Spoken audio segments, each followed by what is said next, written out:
Grab your popcorn and snacks. Find a comfy spot, take a seat or lie down, and let me transport you to a place of fantasy, ghost stories, ancient legends, odd creatures, alien encounters, and other magical topics. You may even decide to join the conversation. From faraway lands to your own backyard, with a small dash of pixie dust. Turn out the lights and open your minds. The journey is about to begin. Hey, welcome. Excuse me, let me clear my throat a little bit here. My allergies have kicked in. We're not even out of February yet. My allergies have kicked in. Go figure. Welcome to the show.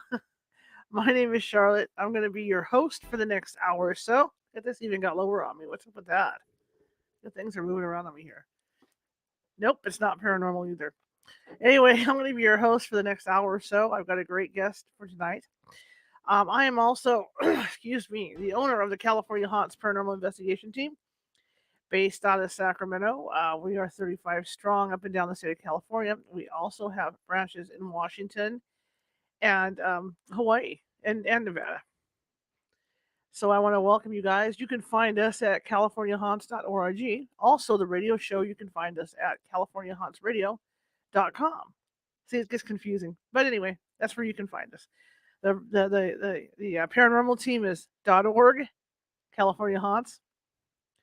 The radio is californiahauntsradio.com. Anyway, welcome. What are you doing on February 19th, 20th? Excuse me. I know what I'm doing. I'm going to be at the Mystical Minds Conference talking about ghost hunting. I'm bringing God, I can't work, huh? I'm going to be at the Mystical Minds Conference in San Jose. I'm going to be bringing my 20 years experience as a ghost hunter out to everyone to tell them about it and talk about ghost hunting techniques and stuff. So if you're interested in coming down and hearing that and meeting me, that's the way to go. It's going to be on February 19th and 20th in San Jose. You can visit the site at mysticalmindsconvention.com. But I'm not the only one that's going to be talking. No. Because the Mystical Minds Convention just isn't about paranormal. It's about mystical, well, obviously mystical stuff, but it's about all kinds of stuff. So I encourage you to go to the website and check it out. But along that topic, Nasir Muhammad at Chohan is going to be there. Lorian Fenton, Brad Olson, Michael Fury, Drake Fury, Tiffany Turner, Robin Korak, Beth Steelman, and Shannon Del Florentino is also going to be there speaking. And we're also going to be doing panels. So if you have questions for us, additional questions and stuff for us, we're going to be able to answer your questions. So that's going to be kind of fun. But anyway, that will be February 19th and 20th. That's a Saturday, Sunday. And you can get there at mysticalmindsconvention.com. All right. Business done. See? Business done. Let me move this over here. And while we wait for our guest to enter, let me double check here and see what's going on with her. She's got the link, so we're just waiting now for her to enter. I can tell you a little bit about it. I'm teaching a class on Saturday, 2 p.m., and it's about protection. For those of you interested in how to protect yourselves if you're in a haunted location, or even if your house is you think your house is starting to have issues with paranormal stuff, I'm going to be teaching a class about that. It's going to cover crystals, holy water, salt, everything, all that stuff, the whole gamut. And we're going to talk about sage, how to properly sage your house, things like that. So if you're interested in that, join me at californiahauntsradio.com, and that would be under the events topic, special events, and sign up. And like I said, it's going to be a Zoom thing, 2 p.m. on Saturday. Didn't want to do it on Super Bowl Sunday because I know how you guys are about football.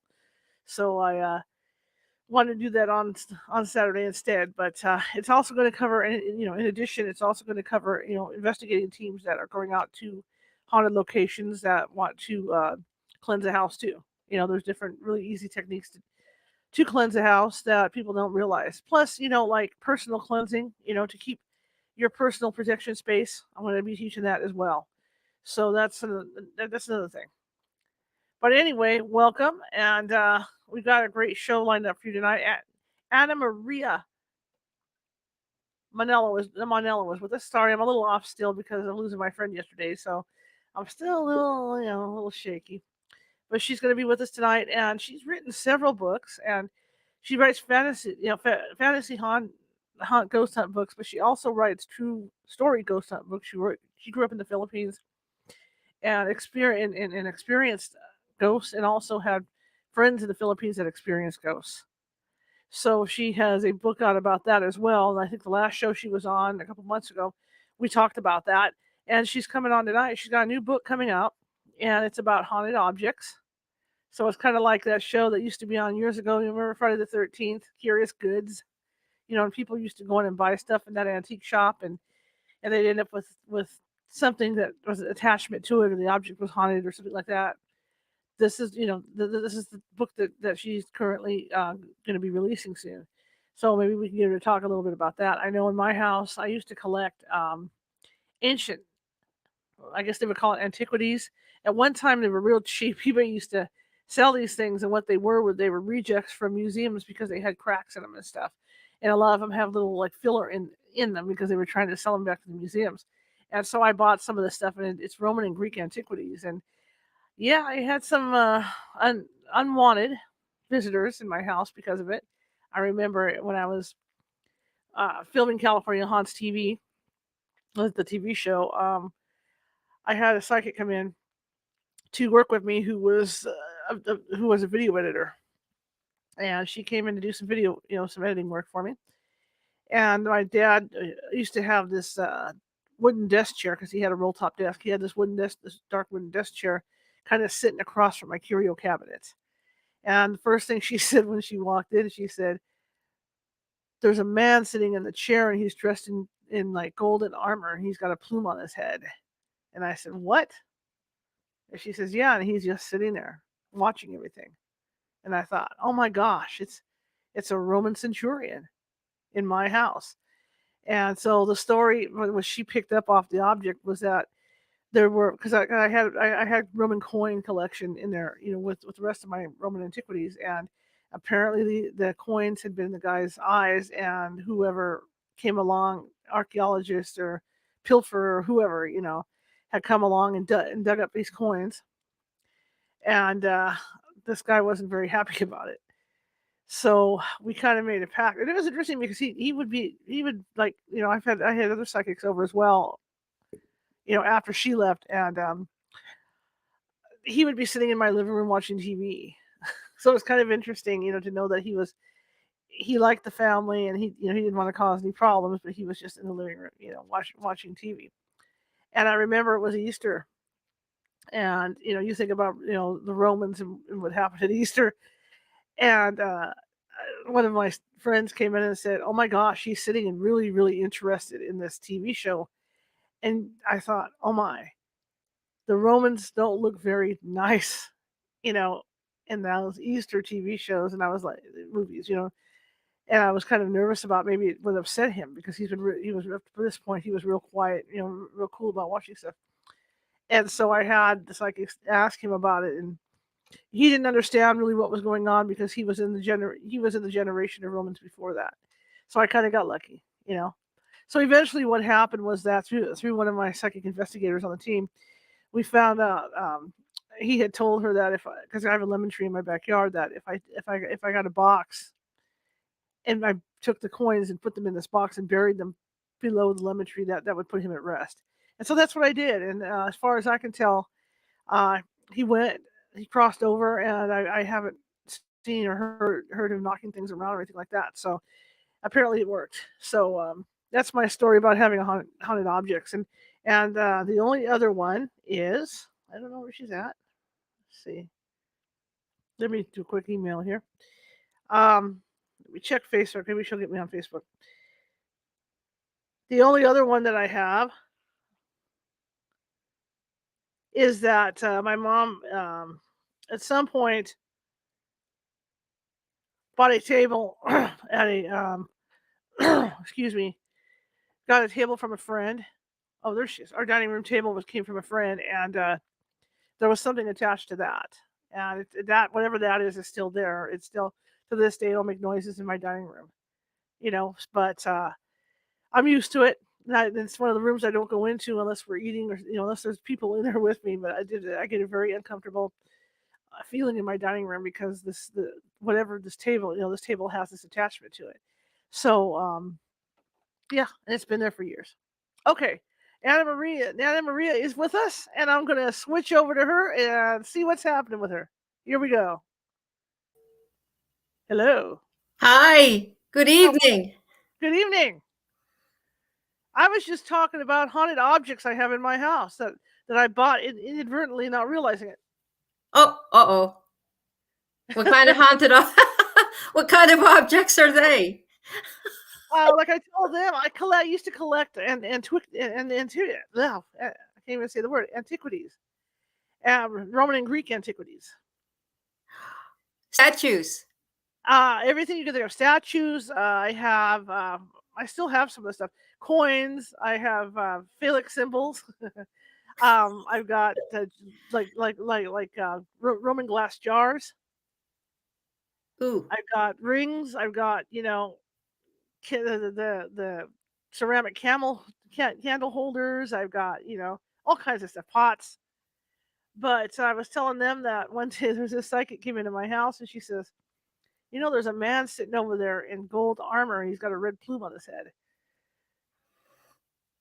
And I said, wow. So I had a centurion in my house. Uh-oh. So I had to make, well, I was able to get him to move on, but I had to make an agreement with him to get him to move on. And then my parents had gotten this table, our dining room table, from somebody. And the dining room table has an attachment. It's still there.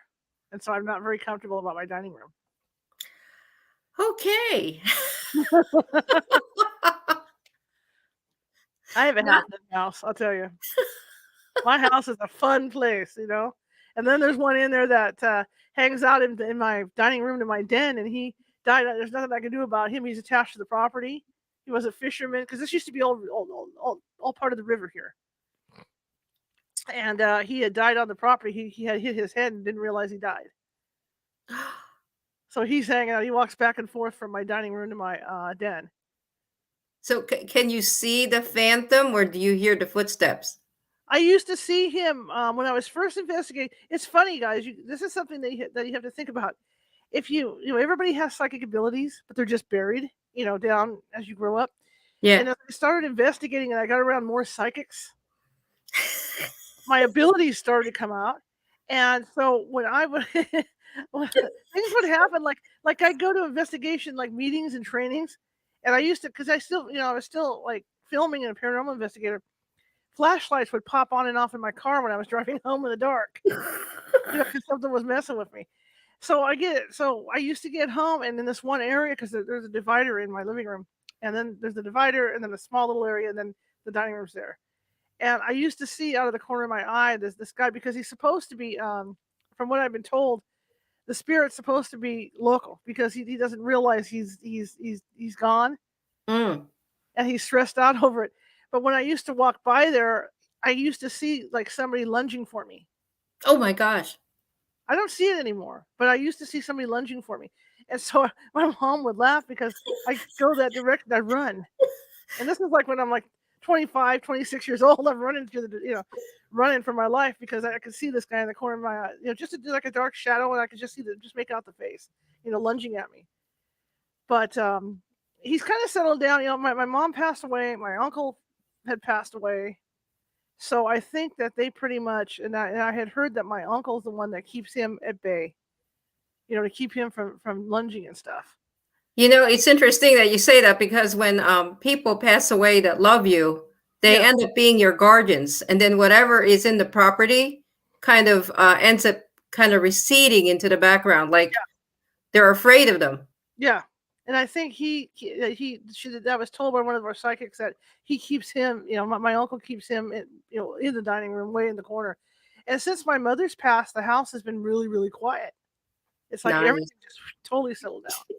Nice. But I used to go on investigations, and I could tell because I know my all my relatives are here. They come through. They leave. They come through, and I could tell when it's not like a normal ghost in this house. Mm. When it's somebody different. Uh-oh. But I haven't had that in a long time. But the only time the most violent one I've ever had that happened was I have a wall through the wall air conditioner, home air conditioner, a full house. And I came home one night after an investigation, and something tore the front of the air conditioner off and shot it across the room. Oh my gosh. But that's the most, I would say that's the most violent thing that's happened after I've done investigations. And you still live there. Oh yeah. After that, it didn't scare you away. No, but like I said, since my mother's passed, everything has really settled down. Because I used to get really tired here too. I was drained all the time. Yeah. Because of the energy here. Because there was just so much going on. Like another psychic friend came over when my mom and dad were still alive, and this used to be their bedroom, and she happened to use the restroom, which is down the hall, and she happened to look in the room, and she said there were like 6 or 7 people standing there surrounding the bed, staring down at my mom and dad while they were sleeping. It was all family. Oh my gosh. So I used to get really, when I was here alone, I would just be so exhausted all the time. Yeah, it's interesting because you investigate and then you come home and I still more of the same. Yeah. Look, my screen just jumped too. See? Somebody's talking to me. Shut up, you don't count. It's my show. Yeah. But yeah, so I have an agreement with the ones that are here, the relatives that I have that are here. It's like, I know you're here. I'm here. I know you're here. Don't scare me. But there for a while there, like I said, when I first started investigating and my abilities were really coming out, all kinds of stuff was happening in here, because I probably noticed it more. I was more open to it. It's weird that you say that because there was a show that you did recently, and I made a comment because I was watching the show way back in the day when I was younger. I used to see what I thought were halos around people. I don't anymore, but way back in my 20s and 30s, I don't know what made it pass, but I used to see these strange halos. And for some people, it stretched out to probably a good 3 feet. Oh, yeah. And they were in beautiful colors. And I couldn't make out what they were. And then one day someone said to me, if I went in the closet, this is funny. If I go in the closet with you and we shut the lights off, would you see it better? And they actually knew what I was talking about. And we went in the closet, so to speak, shut off the lights. It was in an office too. It was bright as day. The person was bright as day. Wow. Yeah. And someone told me that had something to do with their health and probably something to do with their spiritual makeup or something like that. The brighter it is, the whiter it is. But anyway, that's just an aside. That's fascinating. So all of a sudden it just tapered off. It just all of a sudden didn't happen. All of a sudden, I think what it was I got really busy. Mm-hmm. And I think in some respects, maybe because I was more getting concerned with things, the day-to-day stuff, it kind of got receded in the distance. That's what's happened to a lot. That's what happens to people. That's why when people are born and up until a certain age, that's why they have imaginary friends, because kids are real sensitive. And the problem is, as you get older and you get into school and the stresses of school and the stresses of life and all that, you push it back until it's almost buried. And then something triggers it at some point. And you're like, for some people, not everybody, but some people are lucky. I say lucky enough, that it reappears. And that's what happens. It just takes a trigger to reappear. And then, like you say, you got busy. And as you got busier and busier, it got pushed back again. Yeah. Yeah. Yeah. It's bizarre because even as a child, I lived in a neighborhood that was pretty haunted because there were Japanese soldiers that were buried. I mean, people didn't do that intentionally. Apparently, the developer didn't even realize they were building on top of graves, and there were bones everywhere, etc. And there was one piece of land behind my grandmother's house, actually, where there were these creatures. They were only 3 feet tall, and when I was a kid, they would climb up. We had this window ledge that was pretty deep, and I would climb up on the window ledge and play with toys and things. And these 2 guys would come up, and they were wearing floppy hats. And, they were wearing pointy shoes, floppy hats. Didn't think anything of them. They brought up these plates, these huge plates. They looked like they were made of gold. And at the time I was only a kid, I thought, oh, they're just plates.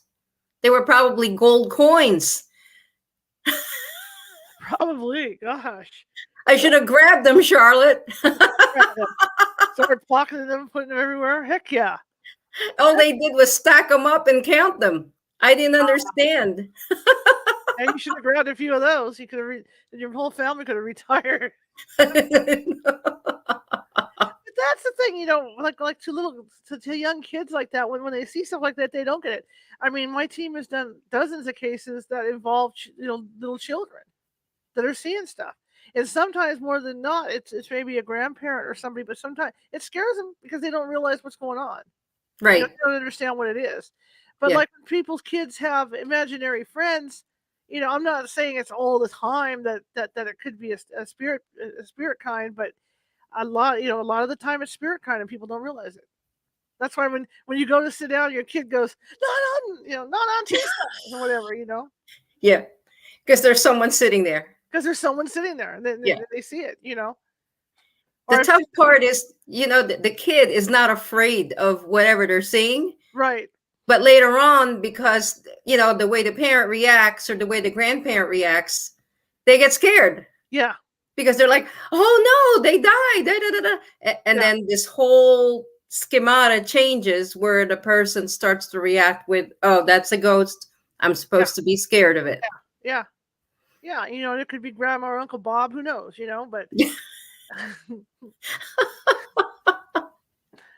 but I mean, I had imaginary friends too as a kid. It makes me wonder because I remember I saw stuff in this house all the time when I was little, and my family laughed it off. Oh my gosh! It turns out my mother was sensitive, so I mean, it's like my mother didn't realize how sensitive she was until she was in her 60s. Jeez. But my grandmother was a culandera. I mean, that's what she did. She was she did everything with herbs and all that stuff. So I mean, it runs down my bloodline. But my mother, my grandmother thought all this like ghost hunting stuff was spooky, which she would because she's from that generation, Mm-hmm. And so I remember, and this is true story too, that the first team I was on, we're at this because well, you're filled of your background. You know how our grandparents were. Yeah. Okay. Yeah. And when the grandmother said, don't do something, you were like, okay, no problem. Just don't haul off and swap me one, Yeah. And I was at this meeting and I was probably about 25, 26 years old. And the psychic says, your grandmother's mad at you. And my eyes got like sausages. I said, what do you mean she's mad at me? And she says, she doesn't like what you're doing with this at all. Oh. And I walked over to the team lead, the guy that was running the team, and I said, before I had time to think about it, I said, I might have to quit doing this. And he's like, maybe she senses something is going to happen. I said, my grandmother is really pissed. Really mad at me. Well, where is she? Well, she's dead.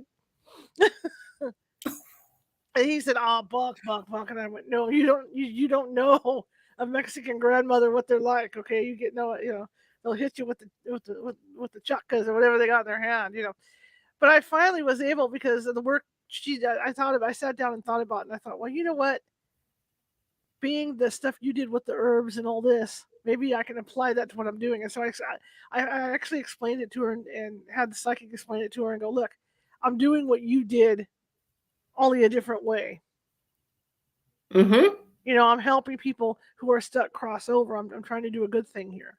So I didn't have a problem after that. But my first reaction was, oh Lord, she's gonna whack me with something from beyond. I'm gonna get it. And I know exactly. And I know they saw her. My first investigation I ever went on, she showed up. Oh. Because there was a gentleman that was nasty. He wasn't a bad ghost, with the client. Yeah. And but he was aggressive enough. So one of the psychics says, you know what? There's a woman here who's a little shorter than you are, and she keeps saying your name, and she's got a staff, and she's standing between you and him, and she's pounding the staff into the ground. And I went, that's my grandmother. So yeah. Did she have a cane? She held a cane. Is that towards the end? She did, yeah. Yeah. But she was mine did too. Yeah. she was making a point with that staff boy. You're not coming next to my granddaughter. I'll get you. So yeah. So guys, I know for the people that don't, that are, I mean, people have grandparents, I understand, but if you're not in a Latin family, or what I mean, if you've never been like involved in like a Mexican family or a Puerto Rican family or Portuguese Or Filipino. or Filipino, you don't get it about grandparents, or Japanese even. You don't get it about grandparents because boy, they rule the roost. They do. So And the weird thing is, Charlotte, I have to tell you this because I have a website, right? And I talk about I put little stories in there and stuff. I actually started it up back in 2011, but now, I've reinvigorated it and stuck my 2 books in there, and then a prelude to the 3rd book. And a lot of my relatives that are on Facebook, they wouldn't even dare hit like. Oh no, wait a minute. What are you talking about? This is not Catholic. So it's like, oh, they're calling me and saying, what is that? Is that all ghost stories you're talking about? Yeah. Are you sure about that? Are you sure you want to dabble in that? Oh gosh. Yeah. I do that too. It's like, yeah, the whole Catholic thing with all this too, and my mother was really staunch Catholic, and she says, well, if you're going to do this, she says, I'm fine with it, but when we go to church, or if we go to a church thing, don't wear anything that says California haunts on there or anything like that when we walk into the church, because they're not going to like it. Right. And that is true. And that's true. It's Yeah. very true. Very, very true. But one thing I found, and I can honestly say that, when I needed to have equipment blessed after an investigation, Mm-hmm. and I've gone to the local church here, they haven't had a problem with it. They probably don't like it, but they'll bless it for me. Wow. So I mean, at least they're starting. What makes me laugh about this, and I'm not going to cut the Catholic Church down because the lightning bolt will hit me in the head. I know it, but when there's a situation where you think there's a demonic thing going on, Mm-hmm. they want it all documented. I mean, before they'll even consider it, it has to be documented. So who has to go out and document it? The paranormal groups have to go out and document this stuff. So, in a way, it's like, on one hand, they're saying they don't like us doing the stuff, but yet we're the ones that are the first line of defense for these poor people. Yeah. Unless you get somebody, like, once you get going on it, you get a hold of somebody like John Zaffis, or maybe Bishop Long or somebody like that to go out.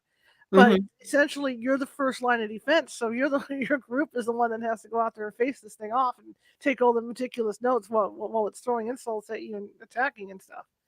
So I mean, in a way, it's like, I don't want to say they cut off their nose to spite their face, but I mean, on one hand, they don't like us out dabbling in this stuff because the first thing they'll say is paranormal group went out and stirred this up. But really, usually when we go on, it's already been stirred up by somebody hokey doking around with whatever they're doing, but we're the ones that have to, you and I, because you go out and do this stuff too, we're the ones that have to go out and put ourselves on the front lines and take all these meticulous notes so that we can present it to the Catholic Church, so that they can go and get things okayed from whoever they have to get the okays to take care of it. Yeah, to proceed. Yeah. Yeah. It's odd because they don't want us dabbling in it. Mm-hmm. They don't want us doing all kinds of strange things, recording, the EVPs and things. On the other hand, when you tell them, look, you have to help this family, there's an infestation. Oh, well, we need to know exactly what's going on. We need you to detail it. So, okay. So you're sending us mixed messages. Yeah, exactly. You're going to make us go in and do it, and we're not even properly prepared. It should be you doing it. But here we go. So yeah. So it's stuff like that's weird. So I think, they're not going to admit it, but I think they're kind of more open-minded than they used to be with sending us, with being involved. I think so. It's weird because where I am, the church is literally just a mile away. Mm-hmm. And, I do some volunteer work there. And it's funny, once in a while, someone comes in and has a conversation with me. Mm-hmm. And, I retired early. I said, well, now that you're retired, what are you doing with your time? And, I go, I'm trying to write books. And they said, oh, okay, what's it about? Sometimes it's received well, you know, I think that for the most part, people are receptive and open. You just don't want to talk demonic. You don't want to use the terms, you know, that have anything to do with unholy or things of that nature, because then they're afraid you're dredging something up that needs Right. to remain Right. buried. Absolutely. But I haven't told our parish priest or anything like that. He'll know now. Probably. I He'll be don't trying to bless me. You know, it's funny when I take the equipment in, nobody says anything. You know, if I have to have them like go out to my car and bless my equipment before I bring it home, nobody says anything. But you know that's what they're thinking. You know, when Yeah. they go out there to bless the equipment, or if Yeah.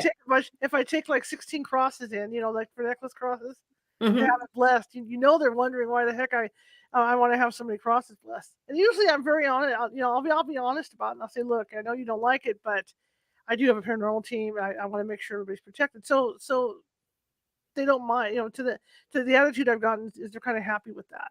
You know, the fact that I want to make sure my people are protected. Yeah. But on the other hand, they're not. It's a two-edged sword with the whole thing. You know, and I guess where I'm going, it's going to be very warm. You know, if the doctrine's like it is. So, but then again, look at all my friends that are ghost hunters that are going to be going there too. You know what I mean? We're all Yeah. going to be in a nice warm place when we die. Oh gosh. Not literally, I hope. God, I hope not. I've got a real quick before we get really rolling on this. I got a story about that too. I had pneumonia. We did a conference up in Murphy's, and I went up with pneumonia. Oh no. And I was dozing off, and Karen Clark, who does our seances, was up there, and she was doing readings for people, and I was half asleep, you know, and I'm sitting there, I'm filming too at the same time, so the camera's kind of going, you know. And I hear just enough. You know, I've got one ear kind of open, and I'm listening, and I hear her go, "I see a lot of flames around your brother." Oh. And I wake up, and I'm across from her, and I'm like, "Don't say that, you know. Don't say the dude's in hell. Don't even go there." And about a half a minute later, she goes, "He was a firefighter, wasn't he?" But here I am, I'm waving my arms around, right? Don't say that. Oh my Don't go there. gosh. Do that again. That was good, huh? I don't know. I probably have a heart attack trying to Oh my gosh. get her attention. And I was like I was in the back of the room, right? And she was like, you know, out at the table, like about 30 feet away at the table. But I was like, my whole head went ping. No. You know, don't do that. But whoops. Okay. It's too bad I was filming. Those are the kind of things you want to put in a blooper reel.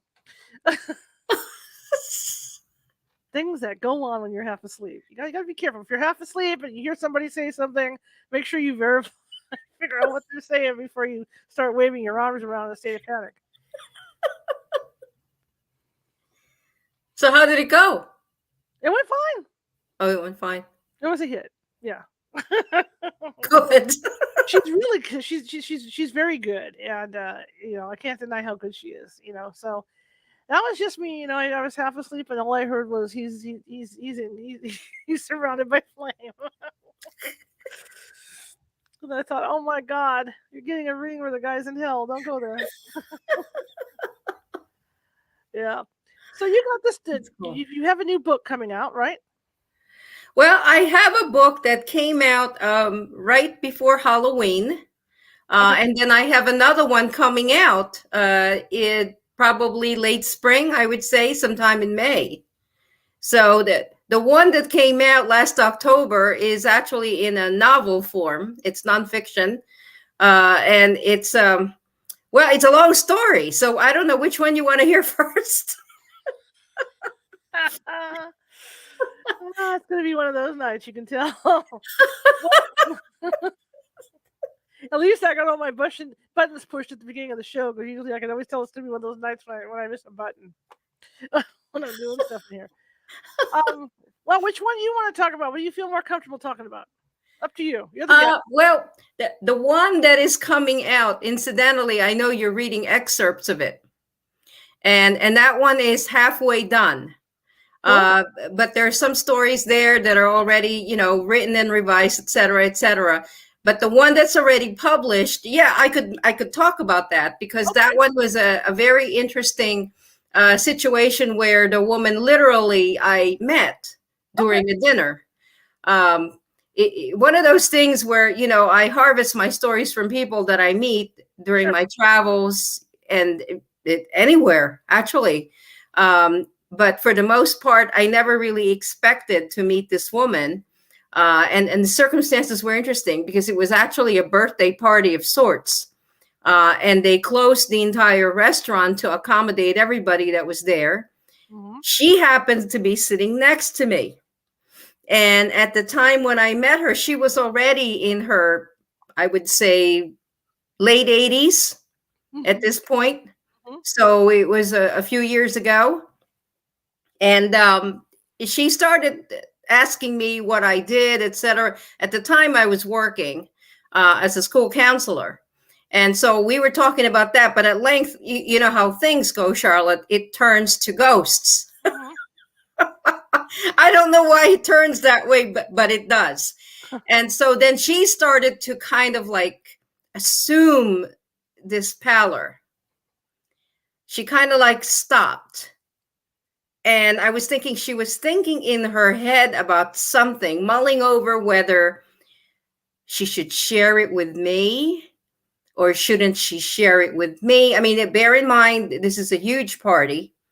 People are supposed to be mixing about, but we were in the middle of a sit-down dinner that was probably the size of like a wedding reception, I would say.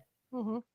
And it was in this huge Chinese restaurant where they had like this table in the middle where they were shifting food around. So it was in the midst of that kind of an atmosphere where this woman just kind of like just gives me this dead pause. That's the only way I could describe it. It was almost like, so have you ever seen a ghost? And that was the only question I asked her. That was it. And, I had recounted to her the experiences I had, yada, yada, yada. And then when it was her turn, that was the question. Have you ever seen a ghost? And she literally paled. And she was a diminutive woman. She was probably about maybe, I shouldn't say was, she's still alive today. She's 5'2". Mhm. So shorter than me, if that's possible. And she was sitting next to me. And she was thinking. And I said, you don't have to share it with me. She said, it's just that it's still, after all these years, fresh in my memory. And that's when she began what turned out to be this book that I have in my, whoops, Oh, there it's the it one. is. I actually have that. Let's see if I can pull it up. Let's see. Let's see if I can do this without messing it up. I believe it's this one. Let's find out. There you go. Yeah. So this woman, the story begins with her when she was only a small child. And when she was living in Germany with her mom, her dad, she was an only child in this very simple stone cottage in a small village that probably at the time only had about 200 people. And they got caught in the midst of all the things that were unraveling during the time when Hitler came into power. So this is a story about a German family who got caught in an upheaval with all the stuff that the Third Reich was doing. And when you think about the Holocaust, you think more about, the Roma, the Gypsies, Right. the Jewish people who were pretty much decimated. You think about all these other things that are happening, but you don't normally think about how the German citizens are affected until one of them doesn't quite fit what Hitler considers an Aryan race. Mm-hmm. And so this family gets caught in that because they happen to be very kind people. They were very simple, hardworking people. The father was a tailor. The mother was an embroiderer. So they were not people of means. They were, your average Joe and Jane, who were living a very simple lifestyle with in the middle of farms, with neighbors who were also close to them. When they celebrated parties and things of that nature, they did everything as a community. So needless to say, Charlotte, this ended up being a very long story. So I kept in touch with her and eventually went to her house. I was very fortunate in the fact that she was only about maybe 50 minutes away from me. And it became for me, a very immersive experience.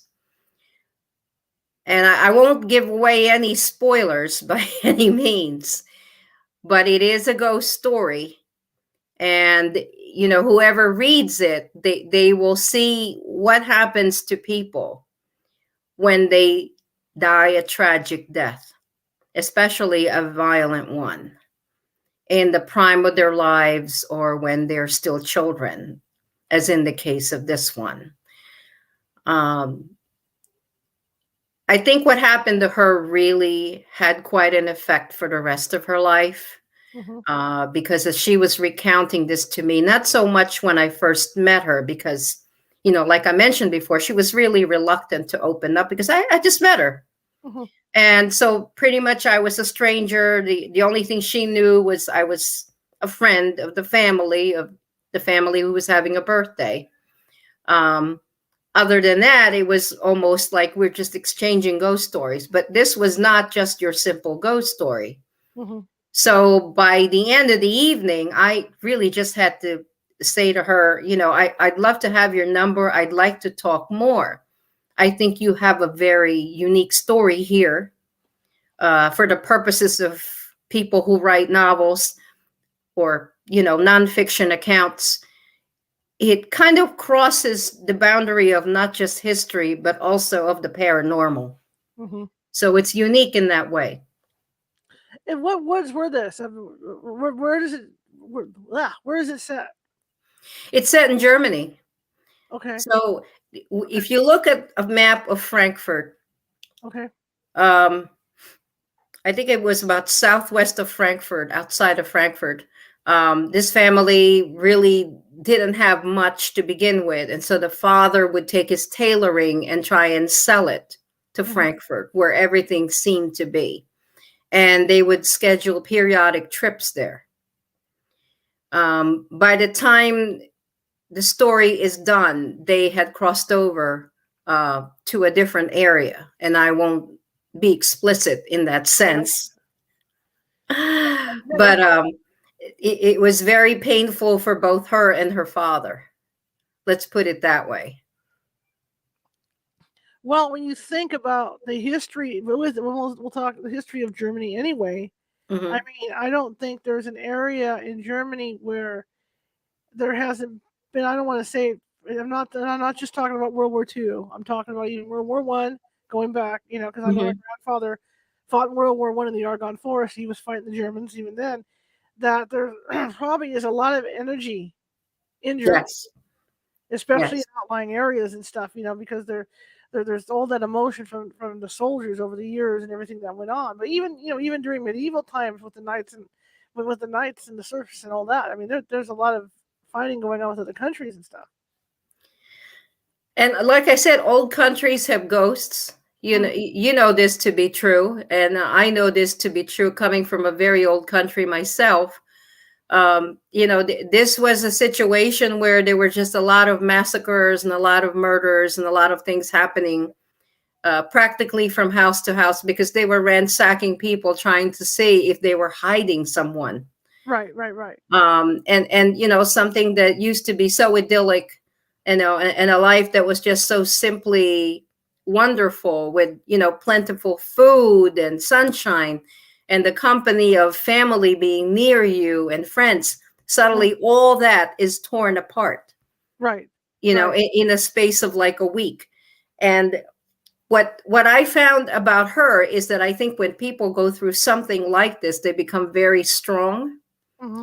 And they also become intuitive. And you mentioned earlier how when you're doing an investigation, a lot of the things that you had in you that was dormant would come out.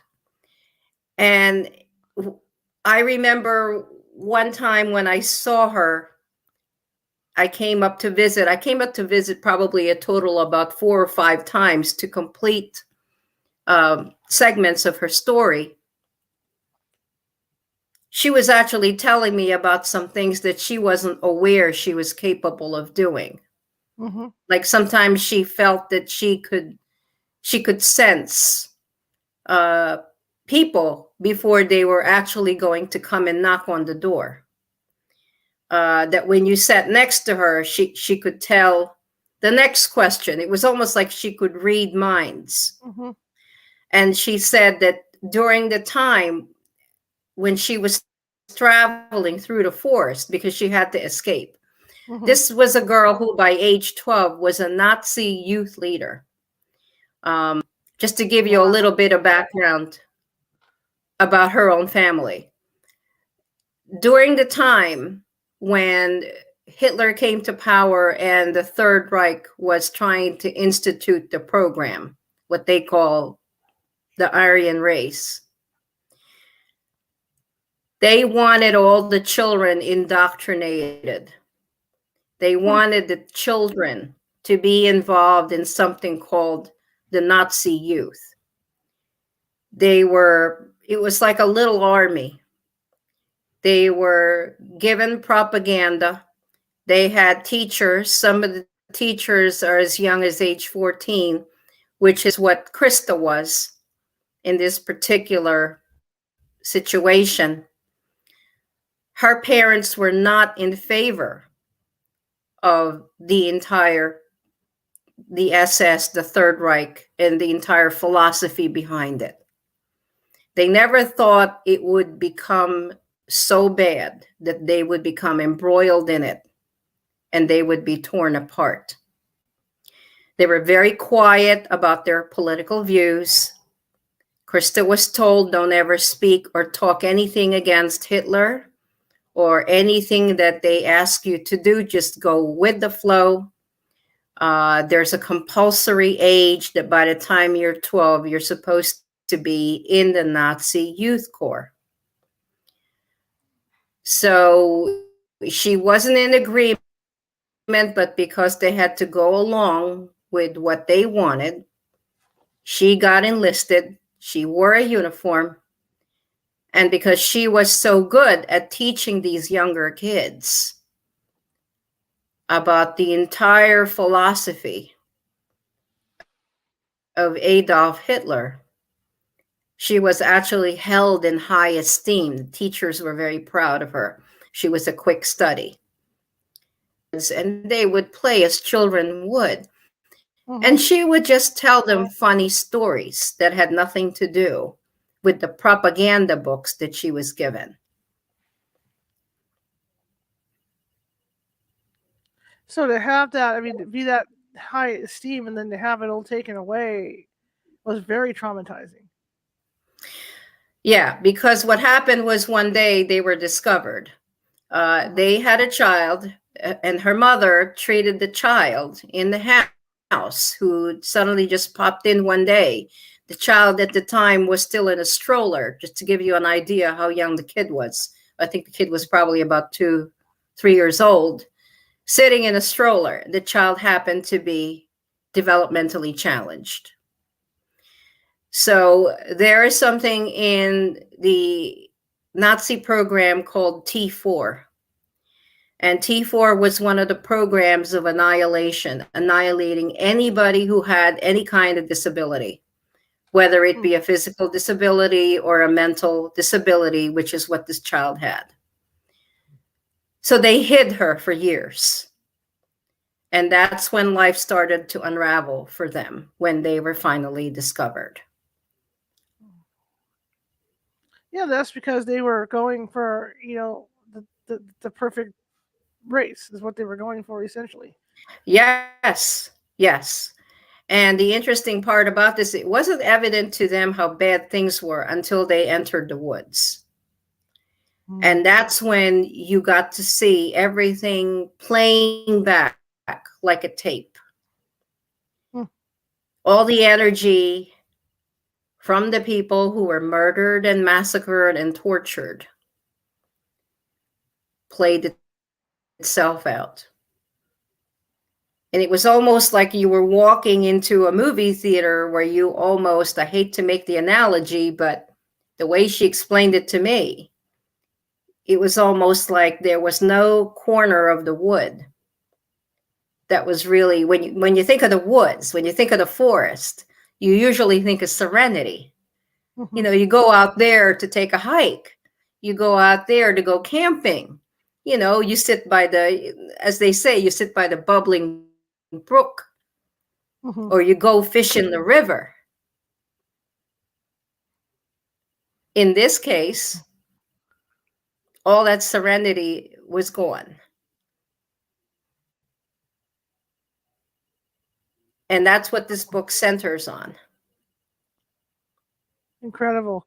And then, yeah, like you say, with her sensitivities being heightened at that point, and then the other one that had the disability, which heightens their sensitivity. So I mean, all that stuff, they were like beacons going through the woods with all this stuff coming at them. Yeah. Yeah. Man, oh man. So it's really a book of survival. And unlike the other books, it talks about the other side of the veil and how that manifests in this case. I won't get any deeper into it, Charlotte, because I'd be giving it away. Absolutely. But I'm sorry. Yeah, that's fine. Sure, no problem. I was leaning over. Okay. Yeah, I'm here. Okay, yeah. No, I understand that completely because you want people to look at this book. I think it'd be a fascinating book to read. And it's a double. It's kind of like it's a historical book. It's a historical artifact. It's a testament to how things got really dire and difficult, just like any other historical book of the Holocaust. But it looks at a facet of this that was never discovered or maybe considered before. And that's what makes it unique, because it crosses over into the paranormal. And I think that a lot of times, even when I was sitting with her, it was very hard for me, with the openness that I had, to believe what she was telling me. And as you delve deeper into the book, as you progress, you realize that what she went through was just simply incredible. But like I said, it makes a lot of sense because it's just like with any investigation. Sometimes it takes certain people to be in a certain area to stir stuff up. And Yeah.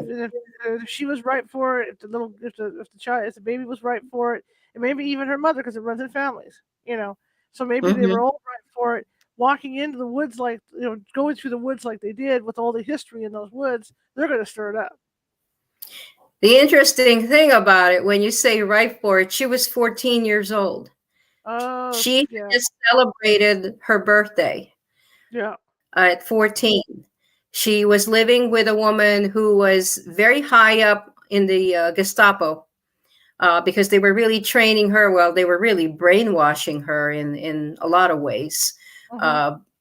And they were very proud of her as the next, main teacher among many teachers that they were honing. And the sad part about this is what gave them away are children as well.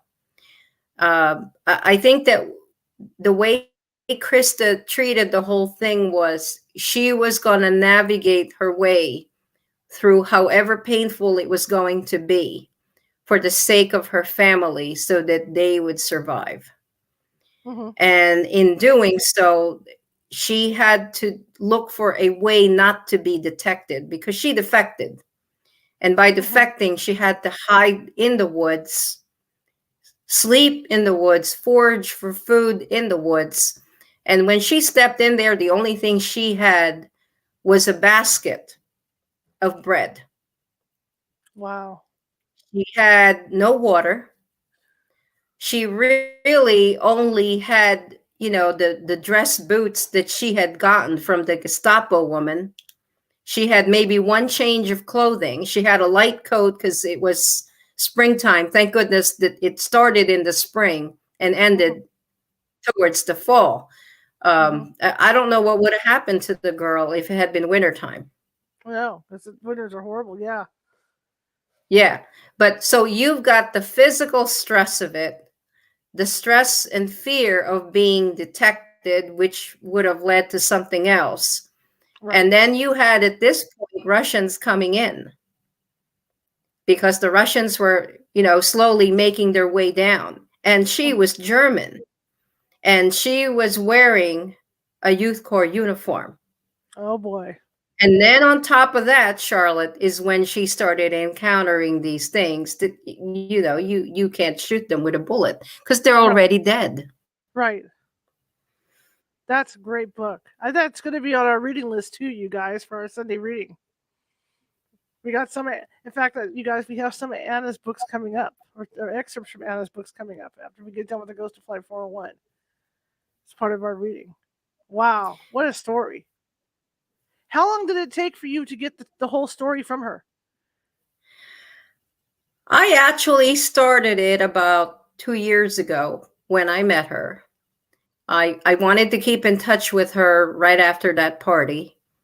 So probably give or take a week or two, I was at her house, starting to really form some ideas about how I was going to angle the book.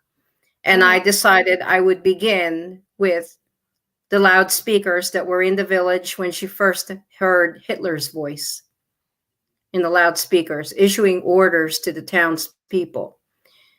And I think it was probably a period of about maybe 3 to 4 months before I finally had kind of like a through line to the story. And then I started filling it in with phone calls to her to just verify places and things. Now, I did change some of the places, but the village where she started is where she actually was living. And where her father was at the army installation, that's actually the actual army installation.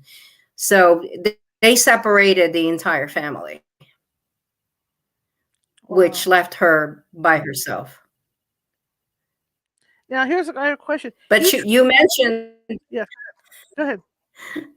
Go ahead. No, you go ahead first. No, I was going to say, jumping into what you were going to read, I don't remember what I sent you anymore.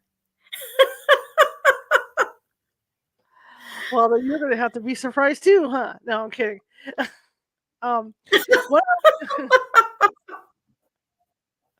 What I was going to say, now I don't remember. Thank you. No, you've traveled around the world because I love your pictures that you post on Facebook. Did you have the opportunity to visit the area that she told you about at all? It was very disappointing because when I was about to do that, I had already booked a place. My husband and I are fascinated with France, and we'd been in France for about 3 or 4 times at this point. But I wanted to go back to be able to write part of the book there, and then perhaps take a train across over to Frankfurt. And Charlotte, I never did this before, but I was actually going to walk through the woods where she was, which is, I don't even know. The woods do exist. So if you actually go on Google Earth in your spare time, the woods are still there. There is a large swath of nothing but forest. So for the most part, with all the encroachment of development, the woods where she walked through are still there. And it's amazing to me because it's over 100 miles. Wow. And even at that, well, I'm not going to give it away, but even at some point when she had to turn around, that was probably at least another 100 miles. That's a And, lot. of course, there's trains that are coming through, but what's the sense of taking them if you think you're going to be caught? Well, that's the thing. And some of those trains weren't at that time, some of those trains weren't the kind of trains you wanted to get on anyway. Right, exactly. And there were cattle cars, if you know what I mean. Yeah, that's what I'm There saying. were ones there were ones you weren't supposed to get on because they were chained and bolted. Yeah. And there were some real frightening things that she heard coming from those trains because she had encountered a few of them. They were heavily guarded, but once they were moving at a pretty fast clip. They didn't want anyone jumping off of them. They didn't want anybody trying to pry open any of the cattle cars. So that's how bad it was. But yes, I really, getting back to your previous question, since I know I'm tangential here, I tried to visit, and then the pandemic came. So that kind of plan got squelched, and the trip got squelched. And then I retired, and then I was thinking of rebooking again, and then it went on, and the airports and the pilot. Well, you lived it. Right. Yeah. I was thinking, as you were talking about, here she was seeing stuff already, and the trains that were headed to the camps and that stuff. A lot of people died on those trains. Yes. And I haven't had a chance to fully read the book yet, but I mean, coming in contact with them couldn't be a pleasant experience either. No. And as a survivor, I think with any Holocaust survivor, it's very hard for them, let alone talk about something that was out of this world, having encountered that. Right. So I really, I talked to her after the book was published, and came to see her and thanked her for having the courage to be able to actually sit down. It was a cleansing experience for her, I think. And it made me a different person. I can understand that. Just like, you think about that, she survived it. And you think about the people that didn't survive. But then it's like any disaster, really, like I'm not going to say, God forbid, the Titanic, but, you look at the person, you look at yourself and you think, what made me different? How did I survive? And then this person didn't survive. What makes me so special for surviving? Yeah. So there's definitely some guilt. Yeah. There's definitely a sense of loss that can't be brought back. There's kind of like this lingering sense of how would my life have been different if I had been able to save them. So that's definitely there. But to also answer your question about the traveling, the next book is more not so much traveling, just small drives here and there, because this happened much earlier in the game when I was just dabbling in. And I think the last time I was on your show, I was telling you I was dabbling in antiques. Yes. Watch out. Yeah. So this next book has to do with people who actually sold antiques, engaged in authenticating them, and had third-party vendors who came to their shop and brought antiques and left them behind. And the things that happen in the night or when they're alone in the shop with these so-called objects. Watch out. I do remember. Do you remember the book or the TV show Friday the 13th? Yes. They used to have a thing, Curious Goods, on there, like an antique shop. They do a segment every once in a while. and it was called Curious Goods, and that's what it was. The owners had all these antiques that had attachments, and people would come in and buy them, and bad things would happen, and people were forever buying this stuff and returning it. And the Well, owners yeah. knew what was going on, but he was making the bucks. But that's what this reminds me of is this antique shop thing you're talking about. This is all going antique. There's one. Woo. There's one that creeps me out, and it's not in the book, but it's. I remember it's an antique shop where I walked in, and I remember distinctly the story that was told to me, because I felt exactly the same way. I walked in, and it's a huge shop. It's got different areas for different things, and of course, as usual, they're a little bit dusty. Mm-hmm. But aside from that, there was like a heaviness to the place. Now, Charlotte, I don't know if you've ever felt that anywhere. Kind of like you walk in and you feel like there's, like when you're learning to swim and the water comes up to your chin. Yep. That kind of a feeling is the feeling I had this one place that I walked into. And I thought to myself, oh, maybe because I haven't had lunch. Right. I was looking for different explanations. And I passed the counter where there were two people there. Mm-hmm. And they looked really ancient to me. And it almost felt like I was in the Twilight Zone. Nothing derogatory, but they didn't greet me. They didn't make eye contact. They were just simply standing there. Just standing there. Wow. I greeted them and I didn't get a response. And then I made my way through the shop because I was looking for porcelain, which is the first thing I look for is tea sets and things of that nature. So here I am, I'm looking around. Of course, there's all this huge furniture. I come upon the one room that's probably got a sense of heaviness. Mm-hmm. And I'm gonna tell you, I kid you not, one side of the room, and there were no windows there, there was like a mist that was towards the ceiling.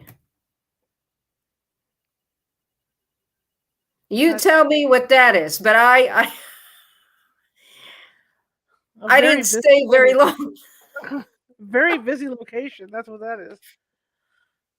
Wow. Yeah. Yeah, antique stores. I mean, I've been in antique stores here because Placerville here, there's a lot of antique stores up there. I can't stand them. You can't stand them? I can't stand. Once I go in there, I can't stay in because I just feel so overwhelmed by the energy coming off the stuff. Yeah. Well, it's interesting that you say that because there are some stores, they know how to set it up. But then there are some that are just like, there's a mood and somehow it's always dark. Yeah. There's one that look like their department stores. It's beautiful. They got the lighted chandeliers. They got everything in a display case. It's all nice and airy. And then somehow you come upon a certain area and no light is allowed in. There's windows, but somehow it's still dark for some reason. Right. Right. I think we're live. Yes, go ahead. No, go ahead. Go ahead. She said she swears she's seen this, but yeah, no, we're live. We're live. Who's asking if we're live? Athena. Oh, we're live. Okay. We're live. We're live. Yeah, we're live. I do remember the story I sent you. Yes. Yeah. I think it. Yeah, I can hardly wait to get to them. I mean, the Ghost of Flight 401, I think it's going to be one and a half more sessions, and then we're done. I can get your stuff. Wow. So I'm looking forward to it. I believe the one I sent you was a gentleman who was trying to get rid of an object that was gifted to him. Okay. So this is a little different in the sense that he did not. There's 4 stories, I should say 5, including mine. It starts with mine. But it goes on to 4 stories from 4 different states in New England with 4 different art dealers that I personally befriended and kept in touch with. And the one of them that stood in my mind is the one that I sent to you, because in this particular case, it came into his life basically because it was given to him. And the whole thing was so difficult to work through. And when you start, you probably read it before you read it out loud, and you'll start to understand what I mean by how it just sticks to you. It just sticks. In the case of this man, it became an obsession. Trying to get rid of it became a full-time job. I can understand that, though. You know, if you have an object like that, oh my gosh, yeah, you don't want that thing around at all. That's the problem. There's always stories about, okay, I'll hide it over here in the closet. Then all of a sudden you get up the next morning and it's sitting on the counter again, right where you can see it or something, you know, and it's just like, I can't put this thing away. I can't do anything with it because it's going to follow me around. So that's the main thing, is you want to get rid of that sucker. Yeah. It's kind of like the Annabelle doll, where yes, it's sitting on a chair and then suddenly it's sitting on the girl's bed. I don't know if this was the original movie or whether this was a remake, or I might even be confusing it with Chuck. Remember Chucky? Oh, Annabelle was like that. No, Annabelle would move around too. Yeah. I remember Chucky. I don't know. I can't take Chucky seriously. I mean, that's a little. Oh my gosh. So yeah. So this is more like Annabelle. Yeah. Sure, absolutely. I mean, there's a lot of cases like that, you know, and yeah, people definitely want to get rid of that stuff. I mean, come on. I mean, for me, collecting antiquities like I did, I learned a very valuable lesson. I was very lucky for the first couple of years, and then, you know, boom, I got 100 pennies. How did I know? You know? Yeah, so, yeah. You never know until you get it home, unless right away you can feel, it's like you say, go in and you feel, you know, you feel that feeling when you get near the object or whatever. But well, I'll tell you an interesting story if you have time. I have time. I'm not going anywhere. So this one happened to me about a year ago. And being the way I am, despite the fact that I don't know what I'm holding in my hand, someone was gracious enough to help. So this is what happened. There's a local antique store near where I live. And I crossed the bridge, got into the antique store, and there were 3 women in there. And no, they weren't stoic or anything like. They all greeted me. They're all very friendly. It's like your friendly neighborhood antique store. This particular one was set up so that it was all third-party vendors. And for anybody who's listening, what that means, it's almost like all the antiques were on consignment. Mm-hmm. So every single corner or every single area was actually antiques that belonged to someone else, not the one who's running the store. And the goal is that when someone shows interest in a piece, the one who has the antique will be contacted. You know, sometimes people will bargain with price. Mm-hmm. And then the person who has it in their possession in the store gets a cut, gets a percentage, because they're providing space for the antique to be shown. So in this case, I was looking for a gift. Speaking of gifts, I have a friend who's also interested in antiques. So I thought, okay, you're having a party, you might want some little serving dishes.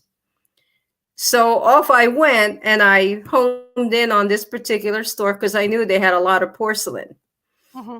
And I walked towards an area that had it had a bookcase, it had a display case, and then it had all these different tea things and serving trays and silver stuff and gold forks and spoons, things of that nature. So finally, I saw something that caught my eye. It happened to be made in 1901. And the last piece of that was, I think, made 1921. So it would tell you that at least the piece was as old as 1921. Mm-hmm. But to make a long story short, which I know is impossible for me, Okay. I walked over to the three ladies, and one was actually the one who was better versed in the antique that I was interested in. So we walk over together. She takes a look at the area. She looks at the piece and she said, I rarely ever say this, but it seems like you're really interested in this piece. I said, yes, I am. I said, I think this would make a lovely gift.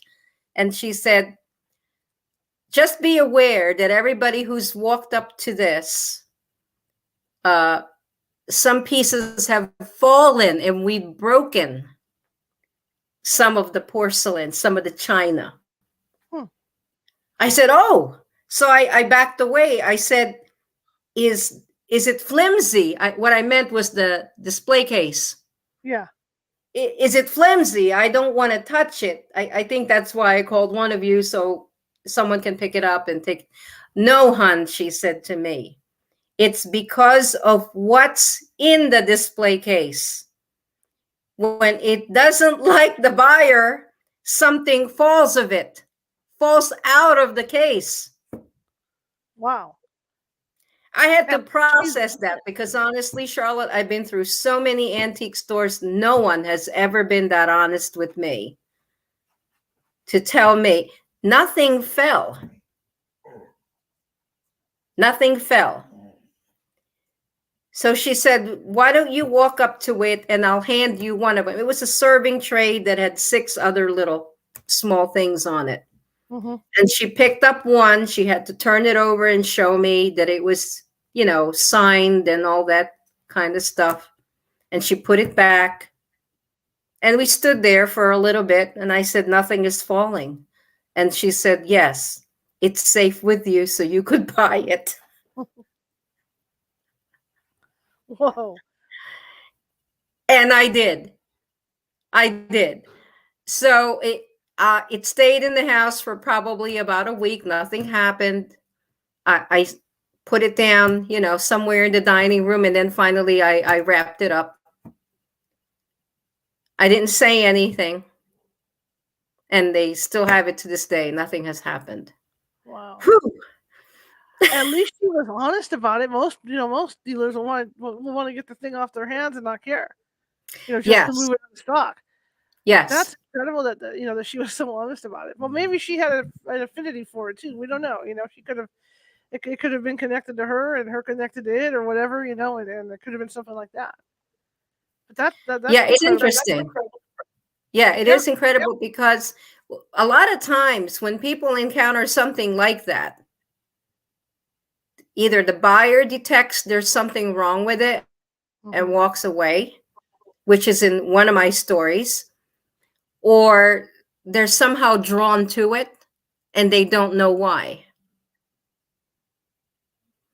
And they can't explain the feeling that they have for it.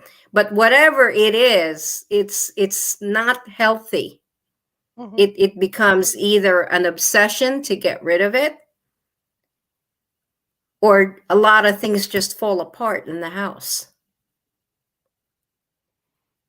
Right. Or things start, you can see a lot of things fall apart. Or unexplainable things start happening in the house. When they get the stuff. There's one story. Okay, go ahead. Go ahead. I love your stories. Just No, go. No, guys, no, this thing I was going to say. over the years I've been doing paranormal investigations. I had the haunted collector's phone number on speed dial for these reasons for clients when I come in contact with them. Because every Oh, once my. in a while I'll get an object where I have to call him and say, hey, if I send this to you, will you accept it? Do you want this thing for your museum? And he takes it. He'll take it, yeah. How does he keep it safe? And then sometimes the people will end up wanting to keep it. Where I'll make arrangements with him to send it off, and then they'll say, no, we'd rather keep it. I think he puts everything under heavy glass. Real thick glass and stuff. He blesses it and puts it under heavy glass so that it can't hurt anybody when he locks the glass. Like Annabelle. Yeah, like Annabelle. Yeah. Yeah. So it's nice to have him on speed dial for those moments.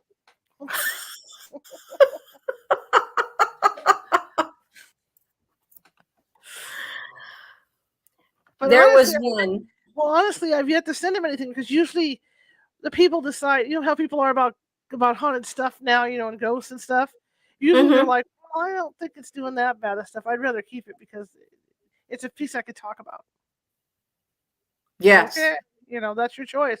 But yeah, I have had to make 2 or 3 phone calls to him, and say, look, I've got this object. Is it okay if we send it up to you because I can't, do anything with it, and I'm not going to take a chance and dispose it and have it coming after me. I mean, you know what I mean? Oh, yeah. And he's all agreeable for it. So I mean, yeah. But it's nice to have him on speed dial for this stuff. The thing that creeps me out is whatever is attached to it can do all kinds of things. Like there's what's that? Can you hear me? Yeah, I can hear you. I just went off because I have to lean over to see the messages people are saying. So when I lean over like that, that's what I'm doing. Oh, are there questions? There's just commenting on stuff you're saying. Like the last one was, that's really creepy. It is creepy, Well, it's creepy when you get this thing delivered. It sits by your doorstep, and as soon as you close the door, your dog goes crazy. Goes totally crazy, barking away. And then the next thing you know, you turn around, you leave the room. An hour later, you hear ripping, like something is tearing something apart. You come back to the room, and this box is being torn by something. Wow. Being opened by something that is not definable. You cannot make heads or tails. It is larger than the dog, and it is ripping right through it. So a lot of people think, oh, yeah, sure, this will be lovely and whatever. But there's energy in there.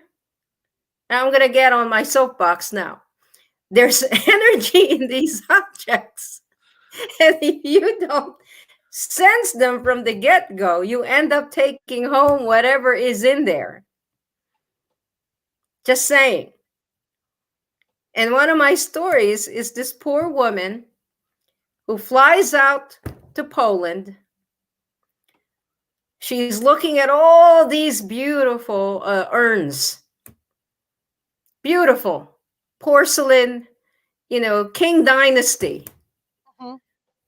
So it's pretty old. She falls in love with it, gets it wrapped, gets it delivered to her doorstep in Massachusetts, and the fun begins. And I'll leave everybody hanging. Yeah, you have to read all this stuff, but yeah, I can understand perfectly. I understand all that stuff. Yeah, people don't realize it, man. You gotta watch it when you buy that stuff. Go shopping with a psychic. Get a friend that's a psychic. Go shopping with them. But yeah, I mean, seriously, you have to be careful when you buy antiques. I know I did an investigation in Vallejo one time of a woman who was having trouble sleeping at night. And there's actually a funny story attached to this, in that she was on, she had that sleep thing where they got to wear the mask. And something was taking the mask off at night. And she swore up and down it was a ghost. This is what happens. You see this stuff on TV, okay? You see the ghost hunters go out there. Who the heck ever's going out, and it's always something horrible and all this. So we put a camera on her because we wanted to see what was going on with this lady. Oh, no. And then one of my investigators went and sat with her on the floor, to see what was happening in the room. So I sat there for 8 hours, watching her sleep. And as it turned out, she's got this cat. She had a cat? And the cat would jump up on her chest at night when she was really, really in a deep sleep and swat at the mask. And that's what was taking the mask off. That was her ghost that was taking the mask off. And she was really disappointed when we told her, we're sorry, but we got it on video. This is why your mask is coming off. Because the mask is making noises, right? So the cat right away is like, "Woo, that's for me," And then and the cat will jump up on her and take the mask off. But the story connected to what we're talking about is that she was having these horrible dreams. There were objects moving around her house. All this stuff was going on. And when we first got there, the sensitive that we had working that day honed in on her clothes closet. She had an antique clothes closet over in the corner of her room.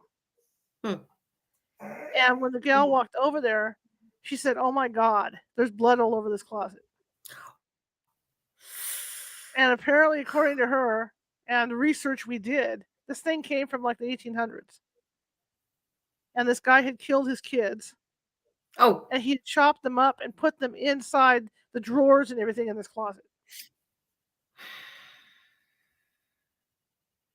And we brought her the research. It's hard to tell somebody, "I'm sorry, but there were bodies in your closet." And you bring this up. She got rid of it right away. She got rid of the closet. Yeah, she's never had another problem. But he had been stopping them, like how some of those older, I don't know what you want, dressing closets or whatever they are, how they have like the drawers underneath, and they'll have a couple drawers here, on the side. And then he had stuffed the body parts into those drawers to hide what he'd done. And then, what is it, 80, 90 years later, she bought this thing at an antique store, and it came to her house. And of course, it'd been refinished because you couldn't see the stains or nothing. And then it was wreaking havoc in her house. Footsteps, you name it. Voices, all kinds of stuff going on. Is this in California? Yeah, this was in California. Jeez. It's one of the first cases we did. It was pretty cool. That's the same cat that's the same lady that had the cat that swatted off her mask. And she was disappointed about the mask. Yeah. Some people like their ghosts, man. I got a treat for you. Okay. So I have this page on Facebook, and I decided I would decorate it. Well, not decorate it, but I uploaded a picture, which is an actual shot of an armoire. My page is called The Sinister Archives. Okay. And you'll see an icon on the left-hand side. They're supposed to be, well, I mean, they won't show me what it actually looks like, which is really frustrating. I don't know. Maybe I'm just not tech savvy. But there's like a huge picture that's of the sky at twilight. But then on the left-hand side, where the icon is a picture of an armoire. Armoire, I should say. Say it in French. Armoire. Armoire. Armoire. That's the word I was looking for. So when you look at the mirror, tell me what you see. Okay, I can do that. Anyone can see it. If clothes dresser thingy, it was armoire. And this armoire was purchased at the time, brand new, when the house was built. The armoire sits in a room of a house that was built in 1859. Yikes. So the armoire is probably, I don't know, about the same age as the house, I would say. And it's made out of like this really heavy, dark wood, like a mahogany. And it's like one of those things that just last forever. Yeah. And one day, this lady was, trying to get something out of the armoire, walked into a room which happened to be like an extra room. It's not used. And promptly saw something in the mirror. Caused her to run out of the room flying. Whoa. Ran down the stairs and almost broke her head open in the process. Wow. Now, if you look at, I wish you could, I'm trying to think of where I have well, it's in the other book. This is actually an armoire that I included in my first book, which is called Portal. It's in the spine of the book. And if you download Kindle, it's not really very clear. But if you actually get the paperback version, Yeah. some people have emailed me and told me I saw what was in that mirror because the armoire picture was big enough that you could see it. And that is not touched or retouched or whatever people do these days. That is an actual photograph of the actual armoire. The mirror is the original mirror. And whatever you see there is what you see there. Okay. I'm gonna go check this out today. I mean, Yeah. I have So to see. here's another clue. There's a window in this picture that is on one side of the room. If you look at the window is an original. The window was placed there at the same time the house was built in 1859. And on the ledge of the window, there is something that sits there. And upon closer inspection, you will realize what it is. Okay. Wow. What impresses me, yeah, what impresses me is that it registers on film. And I never had anything like that. I've only got 2 pictures that where the anomaly or whatever that is registers on film. This is one of them. Another one is it's a haunted gymnasium. And you could see orbs. Oh, cool. Yeah, it's pretty awesome. And it's not the camera because it was my camera I was using. It was a Nikon, I forget what kind now, one of those things that have all the fancy letters in the back. And I cleaned that lens. So it's not dust. Definitely not dust.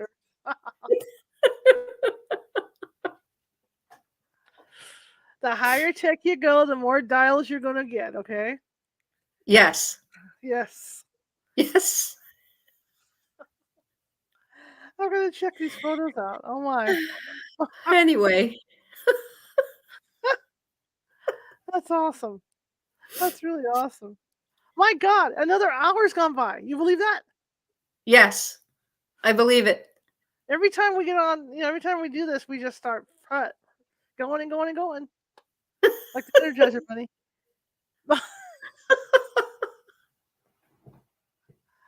Oh my gosh. Oh my gosh. I want to thank you for coming on. Thank you so much. Thank you. Thank you for having me back. For round 2. Sucker. No, I'm kidding. But yeah, thank you. I really appreciate it. And you you are so interesting. Your stories are so great. And I have more coming. That's fun. See, that means we're gonna put you back on again. And thank you so much for reading. By the way, they're all true. So the Sunday started out as a novelty because it was Christmas. I thought, okay, we'll read Dickens' Christmas Carol. We'll read. I thought, who the hell's gonna listen to me read? You know what I mean? Mm-hmm. Like sit down on a Sunday night and watch me go, into a book. But people, no, I want you guys to come. Don't get me wrong, it's cool. But people do come to watch me read. It's pretty cool, And I love it. The more paranormal themed stories I can get, the better. And Yeah. with you offering up your stories, I'm more than happy to have those stories. I'm really thrilled to have them, and I really appreciate it. That's great. That's You great. know, if I could scare the hell out of somebody in the meantime, it's all good.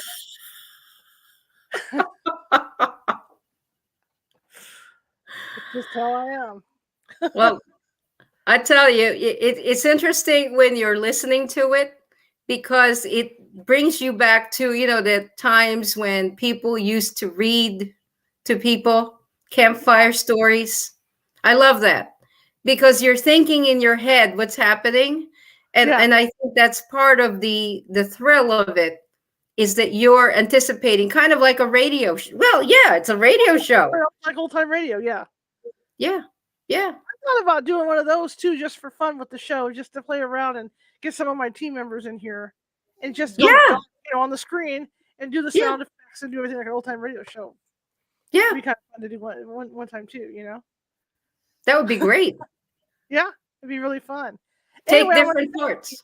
I want to thank you for coming on. Thank you. And we'll get you on again at some point. Awesome.